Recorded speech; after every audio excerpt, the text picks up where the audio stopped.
নিয়োজিত আছি এবং বিপ্লবী বাংলাদেশ যেহেতু একটা গণমাধ্যমের শক্তিশালী একটা ঐতিহ্য, সেই কারণে আমি এই সুযোগে আপনাদেরকে এই বিষয়ে বিনীতভাবে আহ্বান রাখলাম সচেতনকে আরো অনেক বেশি সজাগ করার জন্য। বিপ্লবী বাংলাদেশের এই বৈশিষ্ট্যের পরে আরেকটি বৈশিষ্ট্য, সেটি হচ্ছে তার অস্তিত্ব দক্ষিণ বাংলায়। দক্ষিণ বাংলার অস্তিত্বের কারণে বিপ্লবী বাংলাদেশ মানুষের কথাগুলিকে সে সাজানোর ক্ষমতা রাখে।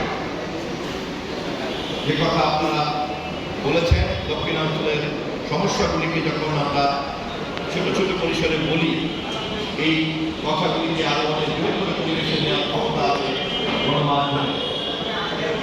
আমি বিপ্লবী বাংলাদেশের ৫৬তম প্রতিষ্ঠা বার্ষিকী এই ক্ষণে বরিশালের সকল গণমাধ্যমকে অনুরোধ করব, আপনাদের একটি সম্মিলিত উদ্যোগ থাকা দরকার দক্ষিণ অঞ্চলের সমস্যাগুলিকে চিহ্নিত করা এবং সরকারের নজরে আনার জন্য একটা জনমত তৈরি করা।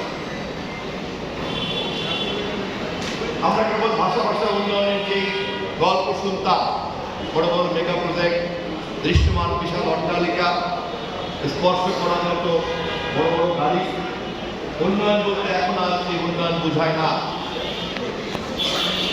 এখনকার উন্নয়ন হচ্ছে মাটির নিচে লুকিয়ে থাকা আমাদের গ্যাস সম্পদ। বিগত সরকার ১৭ বছরে উত্তোলন করতে পারে নাই অথবা করে নাই। না করার কারণে কার লাভ হয়েছে? যিনি বিদেশ থেকে এলএনজি, সিএনজি এবং তেল আমদানি করেছেন। আমদানিকারকদেরকে লাভ দেওয়ার জন্য হাজার হাজার গুণ বেশি টাকা দিয়ে